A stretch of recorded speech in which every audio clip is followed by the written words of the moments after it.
A notificação apareceu na tela do meu celular enquanto eu estava sentado à mesa, revisando relatórios de inteligência. Sistema de segurança residencial, movimento detectado no escritório em casa. Abri a imagem da câmera e meu sangue gelou. Meus pais estavam em meu espaço de trabalho privado, minha mãe segurando meu laptop de trabalho, aquele que continha arquivos confidenciais que eu havia deixado acidentalmente em casa naquela manhã. Observei horrorizada enquanto ela rolava os documentos, passando a tela para o meu pai. Peguei meu celular e disquei para casa, com as mãos tremendo. Mamãe atendeu no segundo toque, com a voz alegre e leve. Só compartilhando seu trabalho chato com o governo, disse ela, com desdém. Nada importante aqui. Através da câmera, pude ver meu pai posicionando documentos no meu scanner. Meu coração parou. Sem dizer uma palavra, apertei o botão de alerta de segurança no meu celular. Em poucos minutos, as equipes de resposta estariam invadindo todas as entradas da minha casa. Saí correndo do escritório, deixando meu café derramado na mesa e minha cadeira girando atrás de mim. Minha colega Jennifer me chamou, mas eu não parei. Entrei no carro e dirigi em direção à casa em uma velocidade que desafiava todas as leis de trânsito. Meu telefone tocou. Christopher Reis, meu supervisor, com a voz rouca de urgência. Geórgia, o que está acontecendo? Meus pais estão na minha casa, ofeguei, zigue-zagueando pelo trânsito. Eles estão com meu laptop. O laptop secreto. Estão acessando arquivos agora. Houve uma pausa que pareceu uma eternidade. Como eles entraram? Não sei. Eu não dei as chaves a eles. Christopher, esses arquivos contêm informações sobre agentes estrangeiros atualmente ativos em solo americano. Se alguém tiver essas informações, pessoas morrerão. As equipes de resposta estão se mobilizando agora. A que distância vocês estão? 10 minutos. Dirija com cuidado.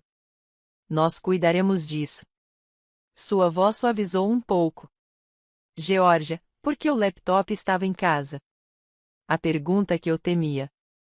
Trabalhei até tarde ontem à noite, depois da meia-noite. Estava exausto. Planejei trazê-lo logo de manhã, mas esqueci quando saí para o trabalho às 6 horas. Nunca imaginei que alguém estaria na minha casa. Meus pais moram em Dallas. São 3 horas de carro. Eles nunca me visitam sem ligar antes. Christopher ficou em silêncio por um momento. Cheguem lá em segurança.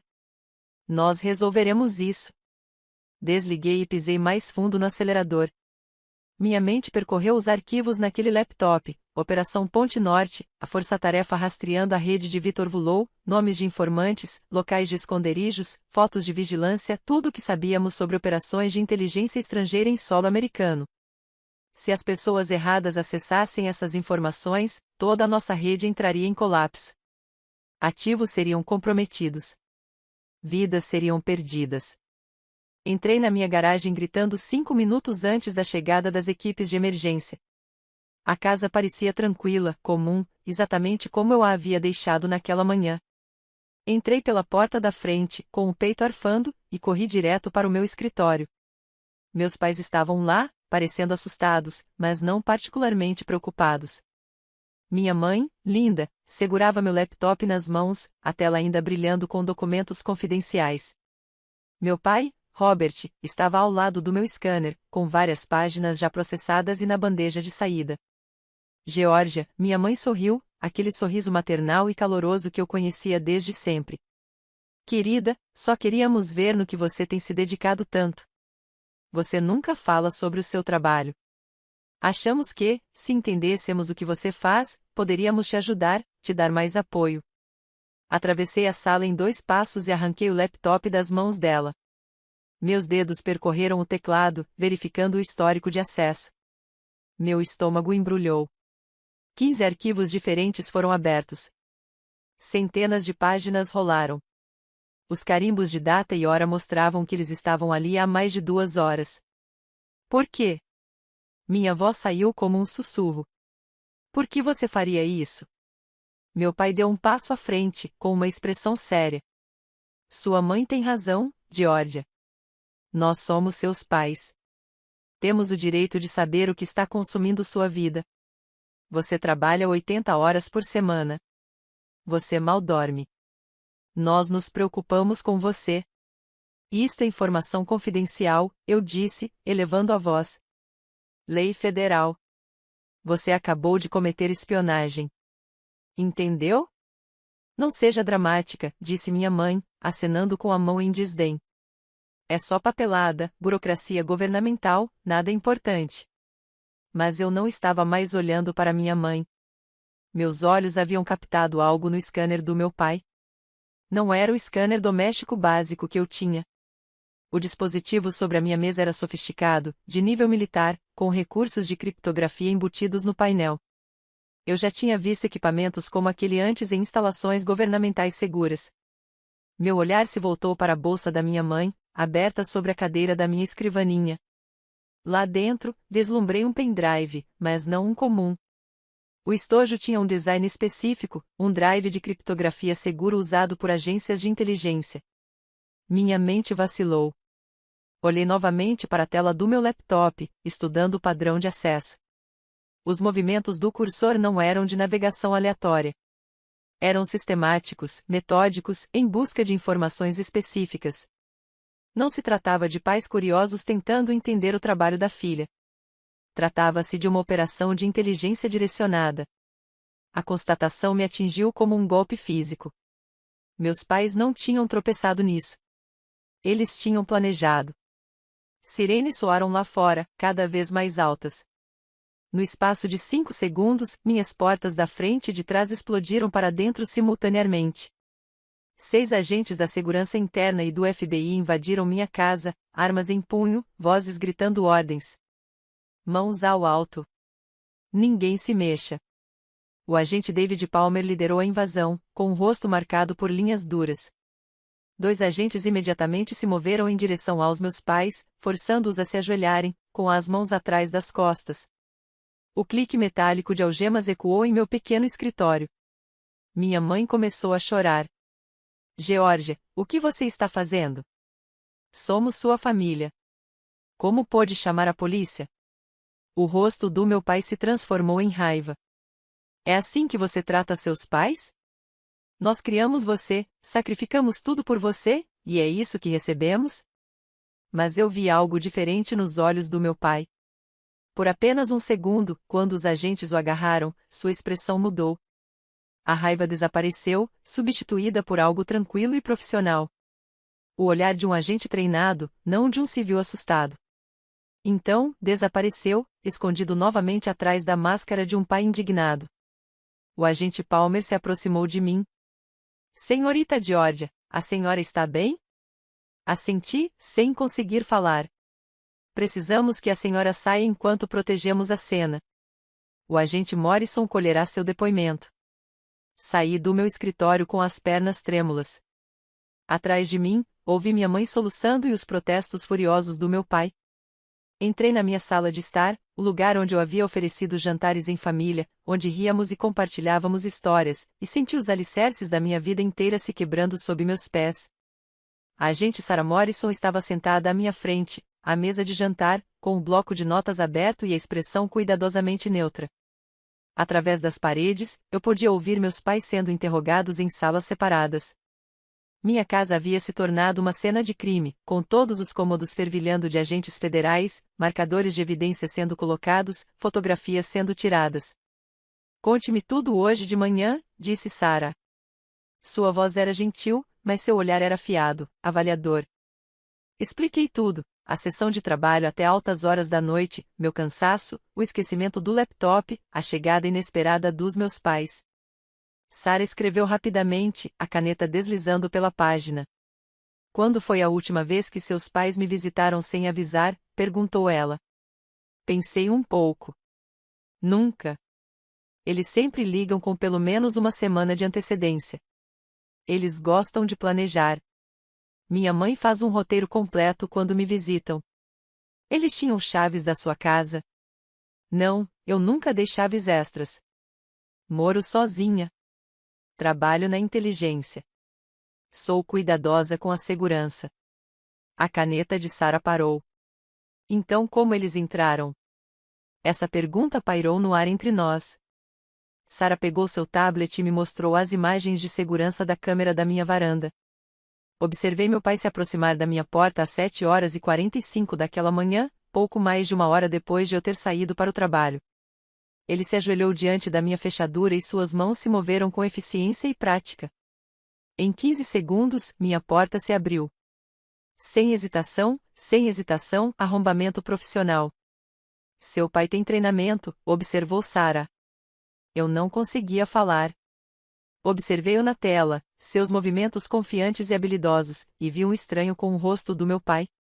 A equipe técnica entrou, carregando sacos de evidências. Dentro de um saco estava o scanner do meu pai. Em outro, o pendrive da bolsa da minha mãe.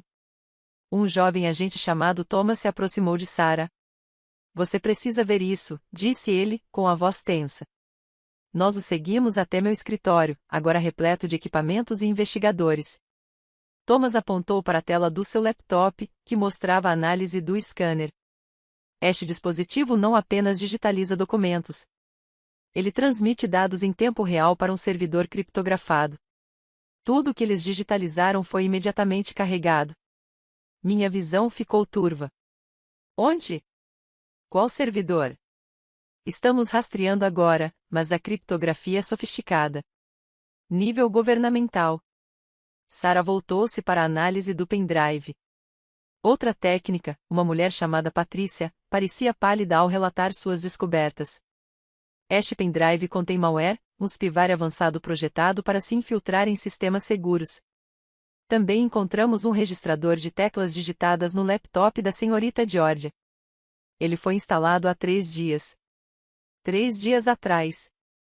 Senti a sala girar. 3 dias atrás, eu tinha levado meu laptop para casa para trabalhar em um briefing de fim de semana. 3 dias atrás, meu pai ligou para saber como eu estava, perguntando se eu estava em casa. Uma ligação casual. Um pai amoroso verificando sua filha. Eu disse a ele que sim, que estava trabalhando em casa naquele dia. O malware foi instalado remotamente, continuou Patrícia. Alguém acessou seu laptop de fora da sua rede e ativou o registrador de teclas digitadas. Cada tecla que você digitou desde então foi registrada e transmitida. Sarah olhou para mim, com uma expressão sombria. Georgia, esta não é uma violação aleatória. Esta é uma operação coordenada de inteligência que está em andamento há pelo menos 3 dias, possivelmente muito mais. O agente Palmer apareceu na porta. Precisamos de vocês na sala de interrogatório. Agente Morrison e Georgia, vocês também deveriam ouvir isso. Caminhamos pelo corredor até o meu quarto de hóspedes, agora transformado em um espaço improvisado para interrogatórios. Meu pai estava sentado em uma cadeira, com as mãos algemadas à mesa. Ele parecia diferente agora. O pai afetuoso e gentil que eu conhecia havia desaparecido. O homem sentado à minha frente era frio, controlado, com um olhar calculista. Seu pai tem algo a dizer, disse Palmer. Robert olhou para mim e, pela primeira vez na vida, vi medo em seus olhos, não medo de prisão ou processo, mas medo por outra pessoa. Fiz isso pelo Daniel, disse-lhe baixinho. Daniel, meu irmão mais velho. Meu estômago se contraiu. E o Daniel? Perguntei. Meu pai respirou fundo. Seu irmão nunca parou de jogar. Ele está endividado com agiotas, $1.200.000. Esses não são agiotas comuns, Geórgia. Eles têm conexões com redes de crime organizado. Ameaçaram matá-lo. A sala ficou em silêncio. Pensei em Daniel, morando em Dallas, trabalhando como gerente de vendas para uma empresa de tecnologia. Eu tinha falado com ele na semana anterior. Ele parecia bem, normal, talvez um pouco estressado, mas nada alarmante. 6 meses atrás, continuou Robert, um homem chamado Marcus Thornton me abordou. Ele sabia da dívida do Daniel. Ele se ofereceu para fazê-la desaparecer. Toda ela. Em troca, ele queria informações confidenciais suas. Você disse não, sussurrei, precisando que fosse verdade. No começo, eu disse. Depois me mandaram um vídeo.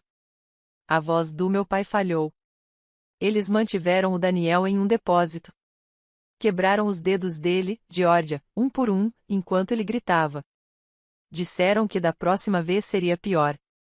Da próxima vez, nos enviariam pedaços dele em caixas. Sarah se inclinou para a frente. Quando você concordou? 2 anos atrás. 2 anos. Senti o chão se abrir sob meus pés. 2 anos de traição. 2 anos com meu pai roubando informações confidenciais, colocando vidas em risco, destruindo tudo pelo que eu havia trabalhado. Sua mãe não sabe, disse Robert rapidamente. Eu disse a ela que estávamos apenas tentando entender o seu trabalho. Ela achou que se tratava de ser pais solidários. Linda e inocente nisso. Palmer cruzou os braços. Para quem Marcus Thornton está trabalhando? Não sei. Ele nunca disse, mas o equipamento que me deu, os pendrives, o scanner, é de nível de inteligência. Quem quer que esteja por trás disso tem recursos e conexões significativos. Sarah pegou o celular, já fazendo uma busca por Marcus Thornton. Em segundos, ela obteve resultados. Ela virou a tela para mim. Marcus Thornton, 52 anos, empresário com empresas de importação e exportação. Mas, ao percorrer suas conexões comerciais, padrões emergiram: 5 empresas diferentes com propriedade estrangeira, múltiplos contratos com empreiteiras de defesa, vínculos financeiros com contas no exterior. Ele é um facilitador, eu disse, as peças se encaixando. Ele se posiciona para acessar informações confidenciais de várias fontes. Meu pai não é o único recurso dele. Palmer assentiu. Vamos levar Thornton para interrogatório imediatamente.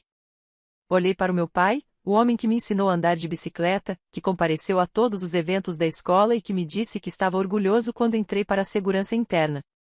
Você poderia ter vindo até nós, a agência. Nós protegemos testemunhas. Poderíamos ter ajudado Daniel.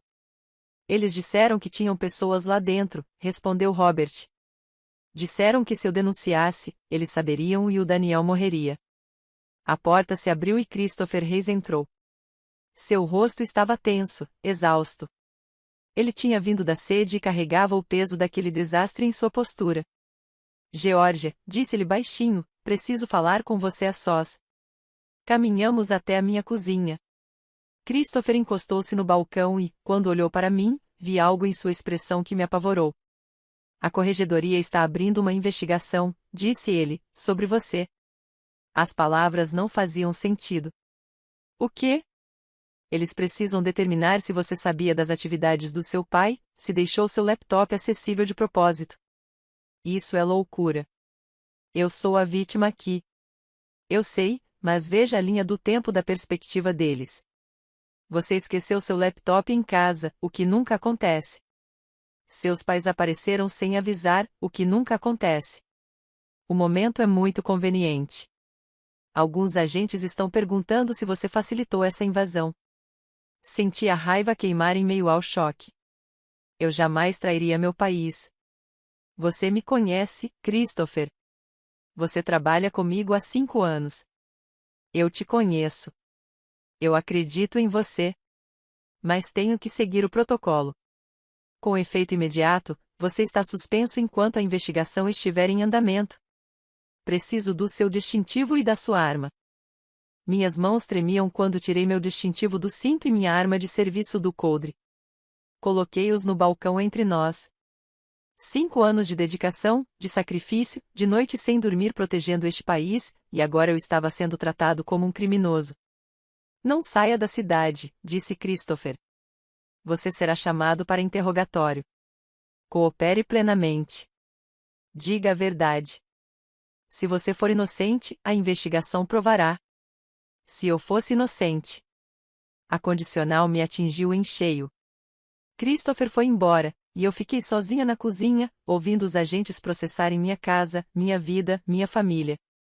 Pela janela, vi vans de notícias chegando, câmeras apontadas para minha casa.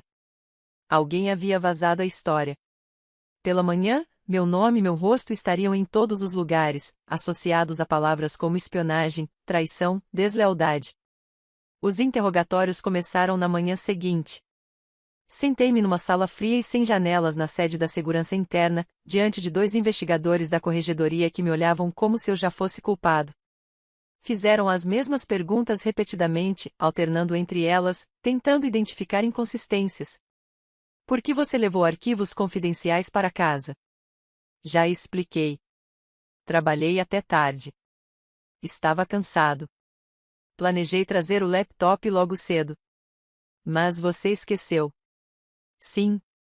Você nunca esqueceu antes. Em 5 anos, você nunca deixou materiais confidenciais desprotegidos. Todo mundo comete erros. Momento conveniente para um erro. As sessões duraram horas, me desgastando, procurando por falhas. Eles analisaram cada aspecto da minha vida, meus registros telefônicos, meus e-mails, minhas contas bancárias, meu histórico de viagens. Eles criaram uma linha do tempo de todas as interações que tive com minha família nos últimos 2 anos. Descobriram que eu havia ligado para o Daniel 13 vezes no último mês, significativamente mais do que o normal. Quando expliquei que estava preocupada com meu irmão e queria saber como ele estava, eles fizeram anotações com expressões céticas. Eles descobriram que eu havia visitado Dallas 3 vezes nos últimos 6 meses para visitar a família. Em todas as vezes, levei meu laptop para trabalhar remotamente. Os investigadores teorizaram que eu vinha expondo informações à minha família gradualmente ao longo do tempo, normalizando o acesso deles, preparando-me para uma violação maior.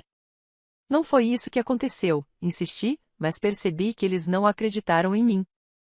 A agente Sarah Morrison, que parecerá compreensiva durante a violação inicial, agora me questionava com o distanciamento profissional. Seu pai alguma vez perguntou sobre o seu trabalho? Claro. Pais perguntam sobre o trabalho dos filhos. O que ele perguntou especificamente? Coisas gerais. Como foi o meu dia, se eu estava estressada? Perguntas normais de pais. Você já discutiu operações confidenciais? Nunca. Eu conheço as regras. Mas a expressão de Sarah sugeria que ela pensava que eu estava mentindo. A confiança que tínhamos compartilhado brevemente durante o caos da violação havia evaporado. Agora ela era uma investigadora e eu, um suspeito. No terceiro dia de investigação, Jennifer Walsh me ligou. Minha melhor amiga e colega parecia apavorada. Geórgia, preciso te contar uma coisa. A corregedoria acabou de me interrogar. Senti um medo se acumulando no meu estômago. Sobre o quê? Há cerca de 3 semanas, seu irmão Daniel entrou em contato comigo. Ele disse que queria te surpreender com um presente, algo especial. Perguntou sobre sua agenda, quando você trabalhava em casa, quando estaria no escritório. Achei fofo, então disse a ele que você costuma trabalhar em casa às sextas-feiras. Fiquei sem fôlego. Sextas-feiras. Meus pais invadiram minha casa numa sexta-feira. Jennifer, você não sabia. Mas não é só isso. Sua voz falhou. A corregedoria acha que eu faço parte disso. Estão sugerindo que eu forneci informações deliberadamente para ajudar a facilitar a invasão. Estão me investigando também. Geórgia, eu posso perder meu emprego. Posso ir para a cadeia. Você não vai. Você estava tentando ajudar. Você não sabia o que o Daniel estava realmente fazendo. Eles não acreditam em mim. Acham que há um padrão. Estão dizendo que toda a sua rede estava vazando informações, você, eu, talvez outros. Estão destruindo toda a nossa equipe. Depois que Jennifer desligou, sentei-me na minha sala de estar, ainda abarrotada de marcadores de evidências e equipamentos forenses. Pensei no padrão que os investigadores estavam construindo. Da perspectiva deles, parecia condenatório. Um irmão que perguntou sobre minha agenda, um colega que forneceu essa informação, um laptop esquecido na hora exata, pais que apareceram exatamente quando eu não estava em casa. Se eu não soubesse a verdade, também suspeitaria de mim. A cobertura da mídia piorava a cada dia. Meu rosto aparecia em noticiários nacionais. Manchetes gritavam sobre violações de segurança interna, sobre analistas de inteligência traindo seu país. Repórteres acampavam do lado de fora da minha casa, gritando perguntas sempre que eu aparecia. Meus vizinhos pararam de me olhar nos olhos.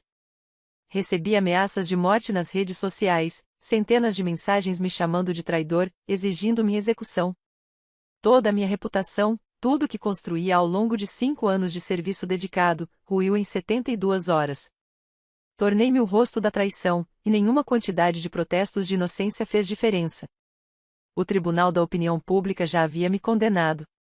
Na quarta noite, sentei-me sozinho em casa, com as cortinas fechadas, protegendo as câmeras lá fora, e percebi uma coisa. Esperar que a investigação me inocentasse não era suficiente. Se eu quisesse provar minha inocência, teria que fazer isso sozinho. Precisava descobrir a verdadeira história por trás da traição do meu pai e expor quem estava manipulando os fatos. Eu ainda tinha minhas habilidades. Eu ainda tinha meu treinamento. Eu podia não ter meu distintivo, mas ainda sabia como investigar. E eu não ia deixar ninguém destruir minha vida sem revidar. Comecei com Marcus Thornton.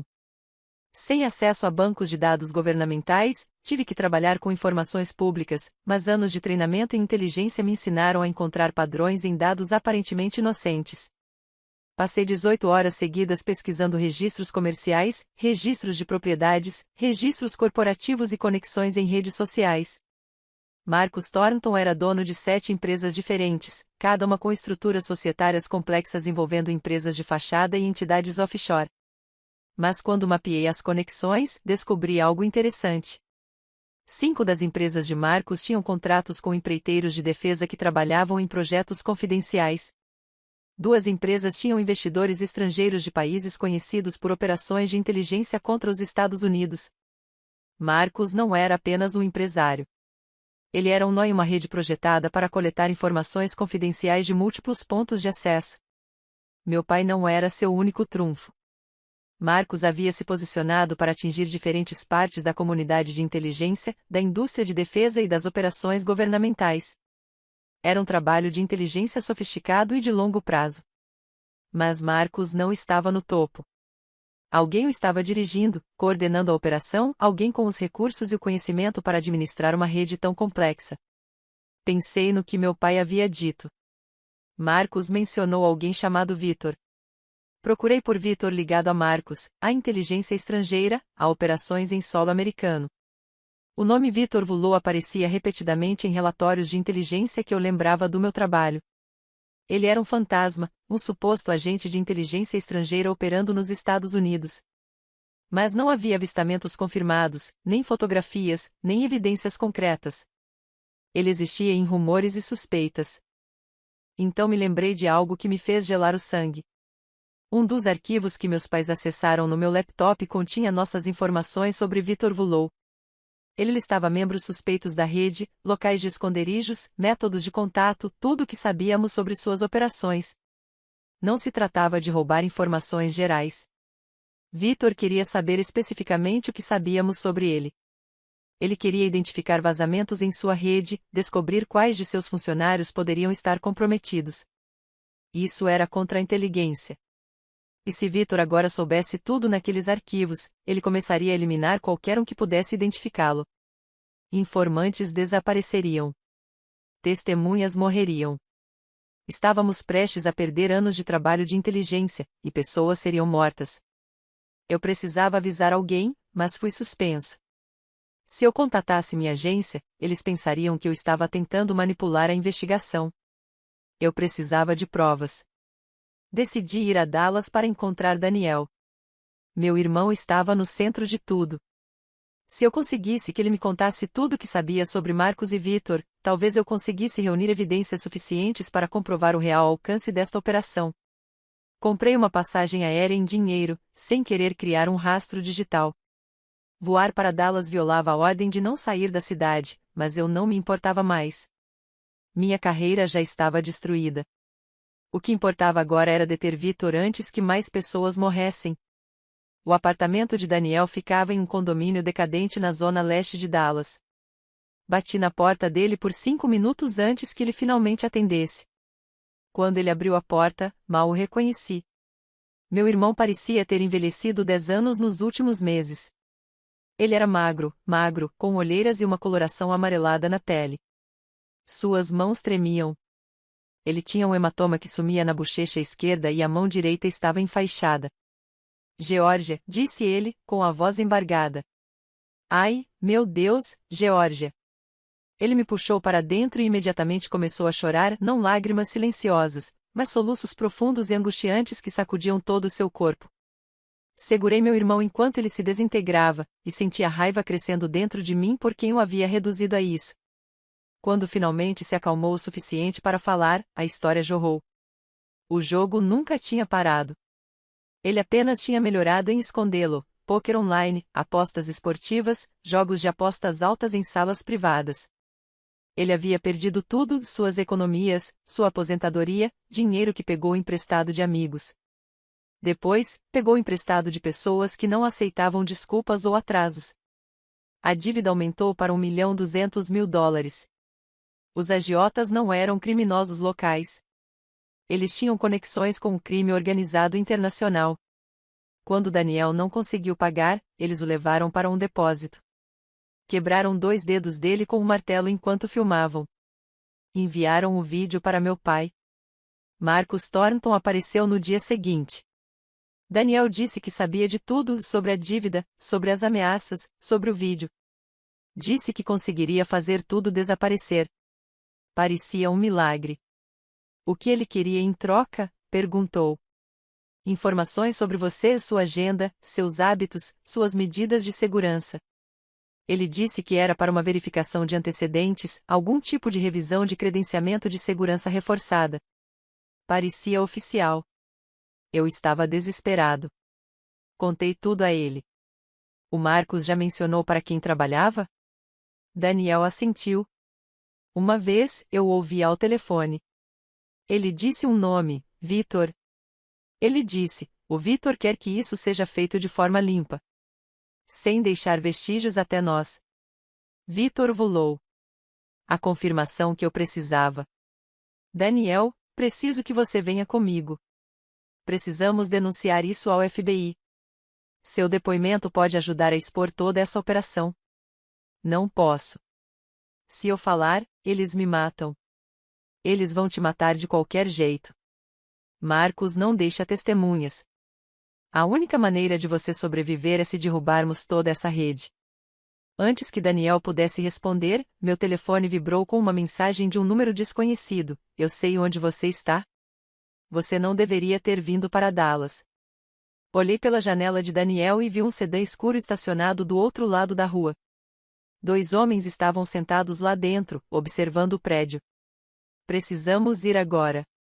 Daniel e eu saímos pela porta dos fundos do prédio dele, andando rapidamente pelo estacionamento, mas o sedã já estava se movendo, circulando. Outro carro apareceu, bloqueando o nosso caminho.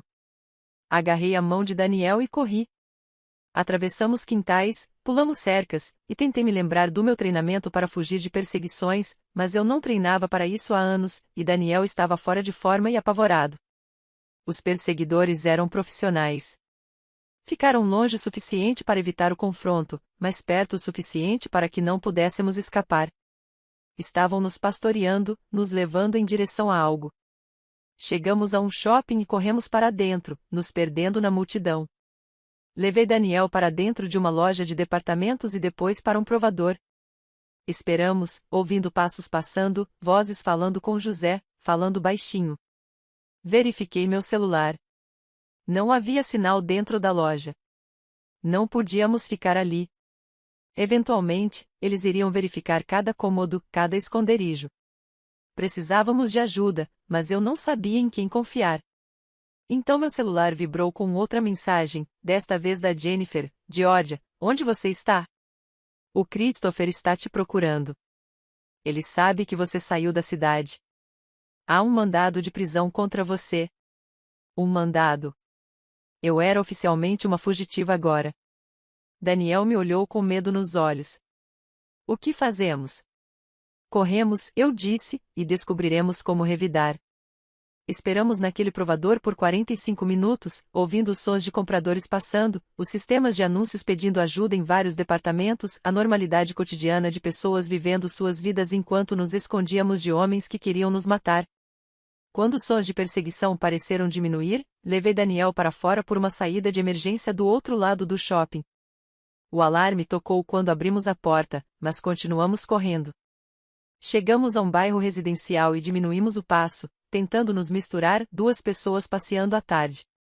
Meu telefone tocou. Christopher Reis. Hesitei, mas depois atendi.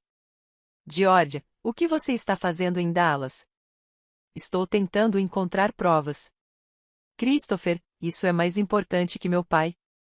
Victor Vullow está comandando uma operação de contra-inteligência. Ele vai começar a eliminar testemunhas informantes agora que sabe o que sabemos sobre ele. Então entre, relate o que encontrou. Deixe que a gente cuida disso. Não posso. Há um mandado de prisão contra mim. Sim, porque você violou uma ordem direta e fugiu da cidade. Isso parece extremamente culpado. Georgia, você está piorando as coisas para si mesma. Ou eu sou a única que realmente está tentando impedir o que está acontecendo. Onde você está agora? Olhei em volta, pensando se contaria a ele.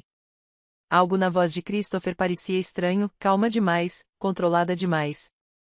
Preciso ir, eu disse e desliguei. Daniel e eu caminhamos por mais 20 minutos e finalmente encontramos um ponto de ônibus.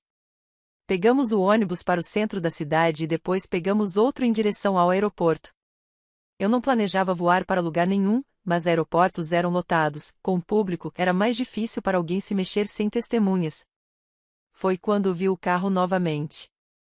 O mesmo sedã escuro, 3 veículos atrás do ônibus. Eles ainda estão nos seguindo, disse a Daniel. Como? Como eles continuam nos encontrando? Meu celular. Claro, eles estavam rastreando meu celular. Eu deveria ter pensado nisso imediatamente. Peguei o chip e joguei pela janela do ônibus, depois desliguei o celular completamente. Descemos no ponto seguinte e entramos em uma loja de conveniência. Comprei um telefone pré-pago em dinheiro enquanto Daniel vigiava a janela. Enquanto eu acionava o telefone, uma SUV preta parou do lado de fora. 2 homens saíram, observando a rua. Saímos pelos fundos, passamos por um beco e chegamos a uma rua movimentada. Chamei um táxi e dei ao motorista um endereço do outro lado de Dallas. Precisávamos ir para bem longe dali, encontrar um lugar seguro para nos reagruparmos. O táxi nos deixou em um pequeno motel, daqueles que aceitam dinheiro e não fazem perguntas. Paguei por um quarto e nos trancamos lá dentro. Daniel sentou-se na beira da cama, com a cabeça entre as mãos. A culpa é minha, disse ele. Tudo isso. Se eu não tivesse apostado, se eu tivesse pedido ajuda em vez de pedir dinheiro emprestado a criminosos, nada disso teria acontecido. Papai não estaria preso. Você não teria perdido o emprego. Ninguém vai morrer por minha causa. Victor Vullow ia dar um jeito de entrar de qualquer jeito, eu disse. Se não fosse você, teria sido outra pessoa. Essas operações miram em vulnerabilidades. Eles são pacientes. Eles esperam pela brecha certa. Meu novo telefone tocou. Número desconhecido. Atendi cautelosamente. Geórgia. A voz pertencia a Sarah Morrison. Ouça-me com muita atenção. Não fale. Apenas ouça. Sei que você está em Dallas. Sei que está em apuros. Estou aqui para ajudar. Como você conseguiu este número? Acabei de ativá-lo há 10 minutos. Porque tenho rastreado o pessoal de Marcus Thornton, e eles estão rastreando você. Interceptei as comunicações deles. Geórgia, nunca acreditei que você fosse culpada. Tenho investigado em paralelo com a corregedoria. Encontrei conexões entre Marcus e uma série de mortes suspeitas na comunidade de inteligência nos últimos 2 anos. 3 analistas morreram em acidentes. Todos eles trabalhavam em casos relacionados a agentes estrangeiros. Fiquei sem fôlego. Victor tem eliminado pessoas que sabiam demais. Sim. E você é o próximo da lista. Onde você está? Dei o endereço para Sarah. Ela chegou 20 minutos depois, sozinha, em um carro sem identificação. Veio ao nosso quarto e vi que carregava arquivos, muitos deles. Estou construindo um caso, disse Sarah, espalhando documentos sobre a cama do motel. Marcus Thornton tem conexões com o crime organizado, serviços de inteligência estrangeiros e pelo menos uma dúzia de operações diferentes de coleta de informações. Ele não está trabalhando sozinho. Ele tem uma rede de recrutadores, agentes e agentes. Ela tirou fotos, Marco se encontrando com várias pessoas em restaurantes, estacionamentos, prédios de escritórios.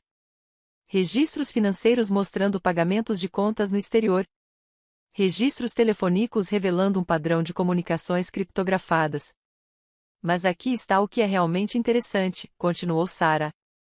Marco se reporta a alguém dentro da nossa própria agência, alguém de alto escalão o suficiente para acessar operações confidenciais, para saber quais analistas atacar para proteger sua rede de investigações.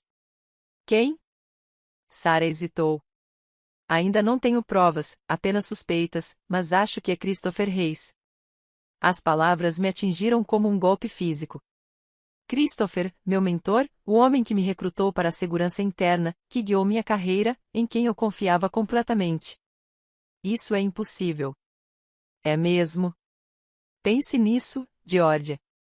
Christopher tinha autoridade para designá-la para casos envolvendo Victor Vullow. Ele sabia a quais informações você tinha acesso. Ele estava na posição perfeita para identificá-la como alvo. E quando a operação do seu pai foi descoberta, Christopher imediatamente tomou providências para suspendê-la e redirecionar a investigação para você como suspeita, e não como vítima. Pensei na linha do tempo, as perguntas de Christopher, sua atitude calma quando liguei para ele, o pânico por causa dos meus pais, a maneira como ele ignorou minhas explicações e imediatamente iniciou uma investigação sobre mim, em vez de se concentrar em encontrar a rede de contatos de Victor. Precisamos de provas, eu disse. Estou trabalhando nisso, mas Georgia, você precisa entender o quão perigoso isso é. Se Christopher for um informante, ele tem acesso a tudo, nossas técnicas investigativas, nossos protocolos, nossos esconderijos. Ele pode nos antecipar a qualquer momento. Uma batida na porta nos fez congelar. Sarah sacou a arma e caminhou em direção à porta em silêncio. Olhou pelo olho mágico, mas seu corpo ficou rígido. É o Christopher, sussurrou. Outra batida, mais forte desta vez. Georgia, eu sei que você está aí. Abra a porta. Precisamos conversar. Sarah olhou para mim, com a arma ainda em punho. Fui até a janela e puxei a cortina um pouco. Mais 2 agentes estavam do lado de fora, ladeando a porta. Estávamos presos. Georgia, Christopher chamou da porta. Não estou aqui para prendê-la. Estou aqui porque sei o que você encontrou e para lhe oferecer uma escolha. Sarah se posicionou ao lado da porta. Acenei para ela. Ela abriu lentamente, a arma apontada para Christopher.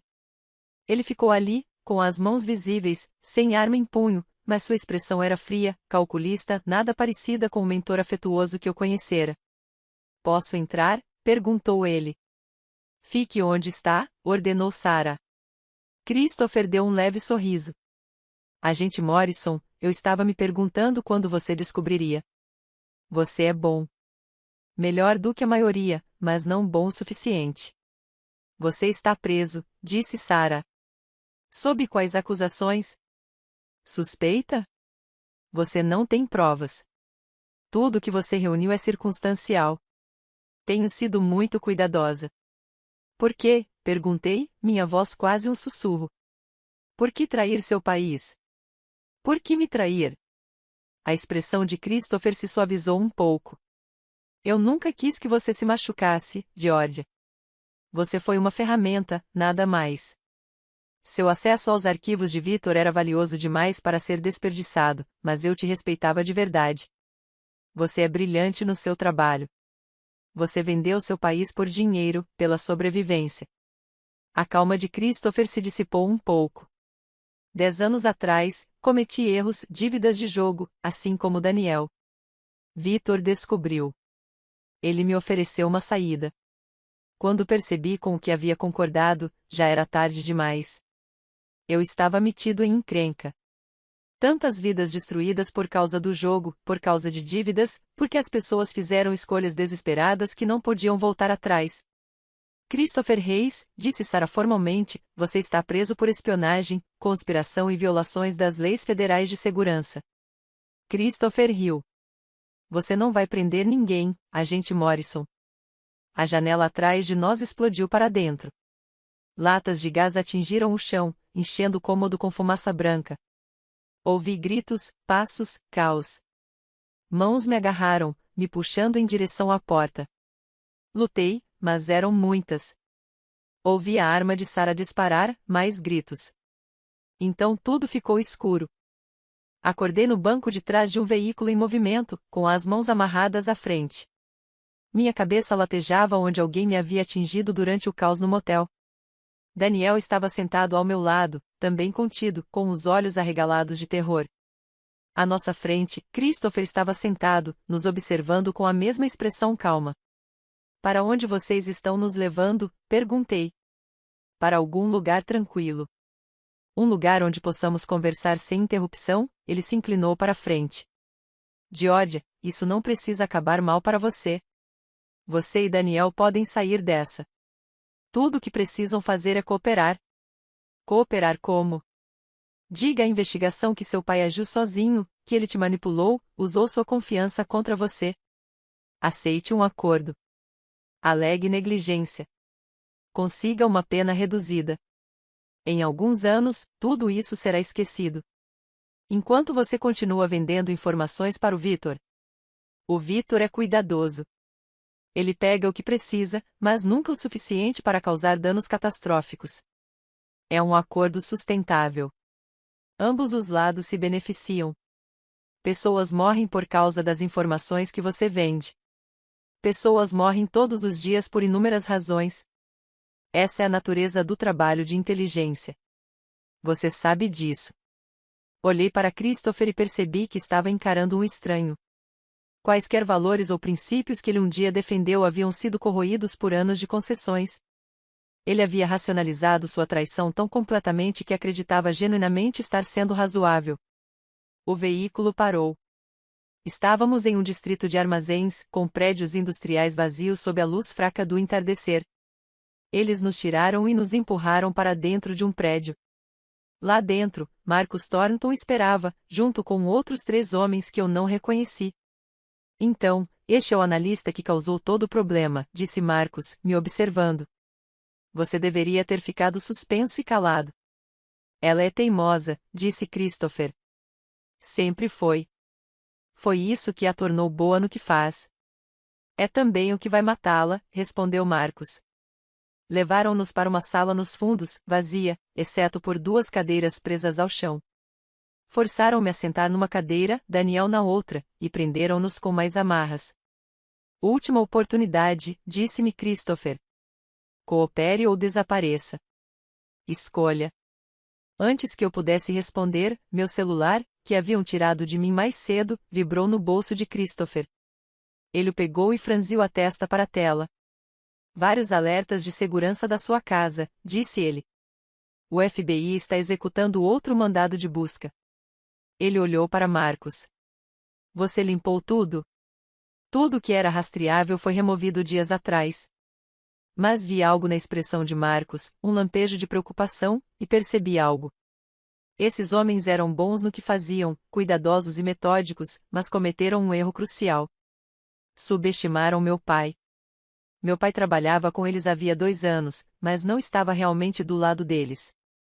Ele estava coletando evidências, construindo um caso, esperando o momento certo para expor tudo. A invasão à minha casa não tinha como objetivo roubar informações. Tinha como objetivo desencadear uma investigação que acabaria por desvendar toda a rede. Você nunca encontrou a prova real, não é? Perguntei. Christopher se virou para mim bruscamente. O quê? Meu pai escondeu algo na minha casa. Algo que você nunca encontrou. É isso que o FBI está procurando agora. Marcus agiu rapidamente, pegando o telefone de Christopher e fazendo uma ligação. Sua conversa foi curta, urgente. Quando desligou, seu rosto estava pálido. Encontraram um pendrive escondido na casa da Georgia, dentro do porta-joias dela.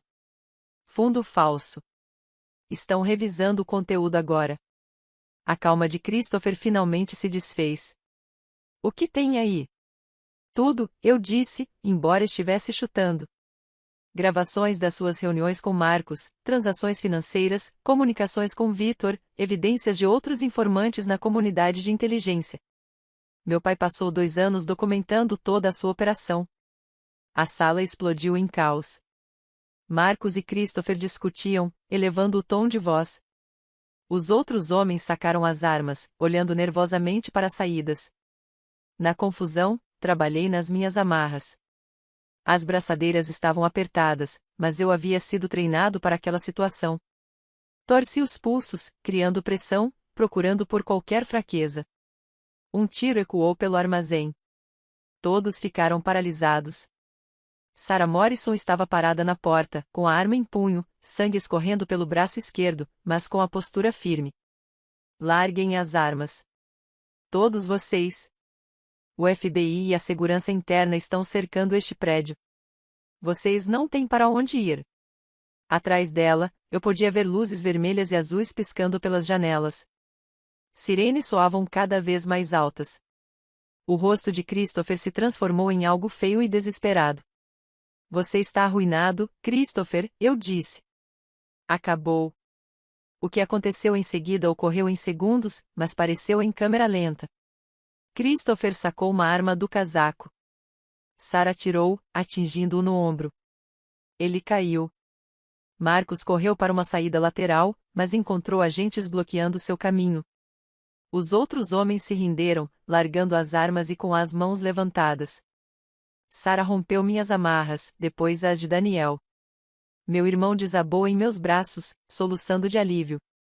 Em poucos minutos, o depósito se encheu de agentes federais. Paramédicos trataram o ferimento de Sarah, que se revelou um arranhão da briga anterior no motel. Christopher foi colocado em uma ambulância sob escolta armada.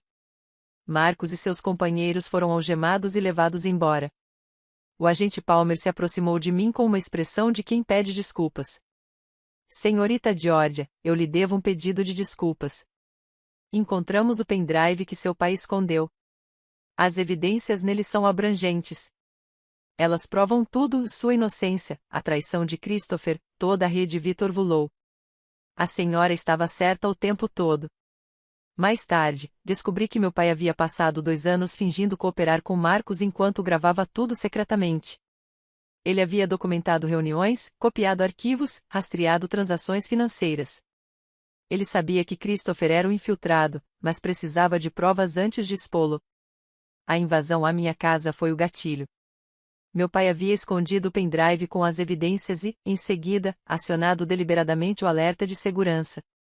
Ele sabia que isso daria início a uma investigação. Ele sabia que a corregedoria investigaria a fundo. Eventualmente, eles encontrariam o pendrive e tudo se desfaria. Ele havia sacrificado a si mesmo, sua liberdade e seu relacionamento com a filha para expor a conspiração. E funcionou. As 3 semanas seguintes passaram como um turbilhão. Christopher Hayes, Marcus Thornton e outras 7 pessoas foram presas e acusadas de espionagem, conspiração e dezenas de crimes federais relacionados. O pendrive que meu pai havia escondido continha evidências de uma rede de espionagem que operava dentro das agências de inteligência dos Estados Unidos há mais de 8 anos. O próprio Victor Vullow foi preso em uma operação internacional coordenada. Acontece que as informações do meu laptop, combinadas com as gravações do meu pai, deram às autoridades tudo o que precisavam para localizá-lo e prendê-lo. Ele vivia sob uma identidade falsa em Maryland, se passando por consultor de empresas de tecnologia, enquanto administrava sua rede de inteligência.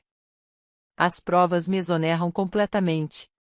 A corregedoria emitiu um pedido formal de desculpas. Minha suspensão foi suspensa, meu distintivo e minha arma devolvidos. A agência me ofereceu uma promoção e uma homenagem pelo meu papel em expor a conspiração. Recusei. Eu precisava de tempo para processar o que havia acontecido, tempo para me curar, tempo para entender quem eu era além do meu trabalho. Meu pai foi libertado da custódia, todas as acusações retiradas. Quando o vi saindo do centro de detenção, corri até ele e o segurei por um longo tempo. Ele havia perdido peso. Seu cabelo estava mais grisalho. Mas quando ele olhou para mim, vi meu pai novamente, não o agente, não o espião, apenas o homem que me criou. Sinto muito, disse ele, com a voz embargada. Sinto muito por tudo. Você salvou vidas, pai. Você expôs uma rede que teria continuado operando por anos. Você impediu o Victor. Eu quase destruí você no processo. Mas você não destruiu. Você confiou em mim para descobrir. Você confiou em mim para ser forte o suficiente para lidar com isso. Minha mãe, linda, teve mais dificuldade para processar tudo. Ela acreditava estar ajudando a filha a entender seu trabalho, mas descobriu que o marido comandava uma operação de contra-inteligência sem lhe contar. Ela se sentiu traída e usada. Elas procuraram aconselhamento, lidando com a mentira, os segredos e a mentira que os últimos 2 anos haviam sido uma mentira. Daniel ingressou em um programa residencial de reabilitação para dependência de jogos de azar. Ele também enfrentou consequências legais por ter fornecido informações sobre mim, embora sua sentença tenha sido reduzida significativamente devido à sua cooperação e à sua condição de vítima. Ele tinha um longo caminho pela frente, mas finalmente estava enfrentando seu vício em vez de fugir dele. Sarah Morrison e eu nos tornamos amigas íntimas. Ela havia sido baleada enquanto me protegia, arriscar a carreira para investigar a verdade quando todos os outros aceitavam a narrativa fácil. Nos encontrávamos para um café uma vez por semana, às vezes conversando sobre o caso, às vezes apenas curtindo uma conversa normal sobre livros, filmes e a vida cotidiana. Jennifer Walsh foi totalmente inocentada de qualquer irregularidade. Ela voltou ao trabalho, embora a experiência a tivesse abalado. Ela me disse que nunca mais daria informações sem considerar cuidadosamente as consequências, por mais inocente que o pedido parecesse. 3 meses após as prisões, voltei a trabalhar na segurança interna.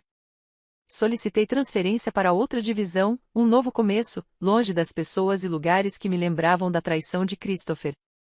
Minha nova supervisora, uma mulher chamada Patricia Daniels, me recebeu calorosamente e me deu casos interessantes para trabalhar. Mas eu havia mudado. Não confiava mais cegamente. Questionei mais. Verifiquei informações diversas vezes. Procurei padrões e conexões que outros pudessem não perceber.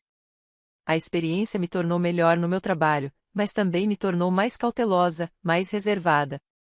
Certa noite, 6 meses depois de tudo ter acabado, minha família se reuniu para jantar na casa dos meus pais em Dallas. Foi a primeira vez que nos reunimos desde as prisões. O clima era hesitante no início, todos cautelosos com as palavras, incertos quanto aos limites. Minha mãe tinha preparado meu prato favorito, carne assada com legumes. Daniel parecia mais saudável, 90 dias sóbrio, seus olhos mais claros do que eu os via há anos. Meu pai parecia mais velho, porém mais em paz, como se expor à conspiração o tivesse aliviado de um peso que ele carregava. No começo, comemos e conversamos sobre pequenas coisas, o jardim da minha mãe, o novo emprego do Daniel em uma organização sem fins lucrativos, os planos do meu pai de ser voluntário em uma organização de veteranos. Uma conversa familiar normal. Então, meu pai ergueu o copo. Quero fazer um brinde à família. Passamos por algo que deveria ter nos destruído, mas ainda estamos aqui, ainda juntos, ainda lutando uns pelos outros. Brindamos e, naquele momento, senti algo mudar. Não íamos fingir que o passado não tinha acontecido. Não íamos agir como se tudo estivesse bem, mas estávamos escolhendo seguir em frente juntos, reconstruir a confiança lentamente, perdoar as escolhas dolorosas feitas em circunstâncias impossíveis.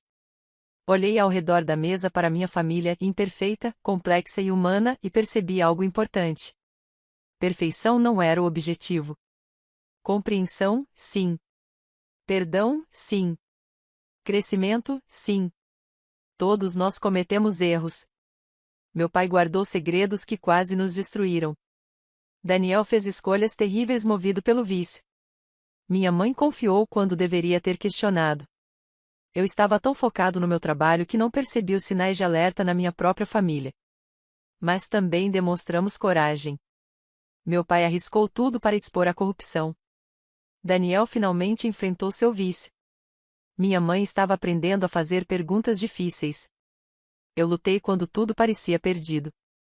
O mundo da inteligência é construído sobre segredos, sobre compartimentação, sobre confiar na sua equipe e desconfiar de todos os outros. Mas aprendi que às vezes as traições mais perigosas vêm das pessoas em quem você mais confia. E às vezes os maiores atos de lealdade parecem traição até que você veja o quadro completo. Meu pai me ensinou essa lição. Ele parecia um traidor, mas na verdade era um herói. Ele me deixou odiá-lo, me deixou acreditar no pior, porque sabia que, eventualmente, a verdade viria à tona. Ele tinha fé em mim, no sistema, na justiça. Essa fé havia sido testada. Todos nós fomos testados, mas sobrevivemos. Enquanto dirigia de volta para o meu apartamento naquela noite, pensei na pergunta que me fiz naqueles dias sombrios em que fui suspenso e caçado: eu era forte o suficiente para lidar com isso? Eu tinha o que era preciso para lutar contra forças muito maiores do que eu? A resposta foi sim. Mas não porque eu fosse especial ou extraordinariamente corajosa. Porque quando fui levado ao limite, quando tudo foi arrancado de mim, descobri que tinha algo mais importante do que habilidades ou treinamento. Eu tinha princípios dos quais não estava disposto a abrir mão. Eu tinha um senso de certo e errado que me guiava mesmo quando o caminho não era claro. E eu tinha pessoas que me amavam o suficiente para se sacrificarem por mim. Essa foi a verdadeira lição. A força não vem de ser invencível. Vem de estar disposto a se levantar, mesmo quando você está apavorado, mesmo quando não tem certeza se pode vencer, mesmo quando todos se voltaram contra você. Eu me levantei. Eu lutei. E eu venci não apenas a investigação ou o caso, mas algo mais importante. Eu reconquistei minha vida, minha integridade, meu senso de identidade. Eu provei a mim mesmo que poderia lidar com a pior traição imaginável e sair dessa, ainda acreditando na justiça, ainda acreditando na verdade. O mundo da inteligência é complexo. Às vezes, os mocinhos fazem coisas ruins por bons motivos. Às vezes, os bandidos já foram mocinhos que fizeram uma escolha errada que levou a outra. Às vezes, a verdade está soterrada sob camadas de engano, e é preciso cavar em meio à dor e à dúvida para encontrá-la. Mas vale a pena cavar. Vale a pena lutar, porque, no fim das contas, a verdade importa. A justiça importa. Responsabilizar as pessoas importa. Meu pai entendeu isso. Foi por isso que passou 2 anos construindo um caso, coletando provas, esperando o momento certo. Ele sabia que expor Christopher e Victor era mais importante do que sua própria liberdade ou reputação. Ele estava disposto a deixar a filha acreditar que ele era um traidor, se isso fosse necessário para derrubar uma rede de verdadeiros traidores. Esse tipo de sacrifício é raro. Esse tipo de coragem é extraordinário. Tenho orgulho de ser filha dele. Então, o que você teria feito se estivesse no meu lugar? Se descobrisse que sua família estava envolvida em espionagem, teria chamado as equipes de resposta ou tentado protegê-las? Se seu mentor o tivesse traído, você teria continuado lutando ou desistido? Você já teve que escolher entre lealdade à família e lealdade aos seus princípios? Deixe sua opinião nos comentários. Eu adoraria ouvir sua perspectiva sobre essa situação impossível. E se esta história ressoou com você, se te fez pensar sobre confiança, traição e a natureza complexa da lealdade, por favor, curta. Inscreva-se para ouvir mais histórias sobre as situações reais, confusas e complicadas que testam quem somos. Compartilhe isso com alguém que precisa saber mais sobre como lutar contra probabilidades impossíveis. Obrigada por ouvir a minha história. Obrigada por me ouvir quando o mundo inteiro já tinha decidido que eu era culpada. Às vezes, é tudo que precisamos: alguém disposto a ouvir, a considerar que talvez as coisas não sejam o que parecem, a acreditar que vale a pena buscar a verdade, mesmo quando é dolorosa. Espero que você nunca tenha que enfrentar uma situação como esta. Mas, se passar, espero que se lembre de que você é mais forte do que pensa, que fazer a coisa certa vale a pena, mesmo quando custa tudo, e que às vezes as pessoas que parecem vilãs são, na verdade, heróis esperando o momento de revelar a verdade. Fique seguro por aí. Questione tudo, confie com cuidado e nunca pare de lutar pelo que é certo, mesmo quando o mundo inteiro disser que você está errado.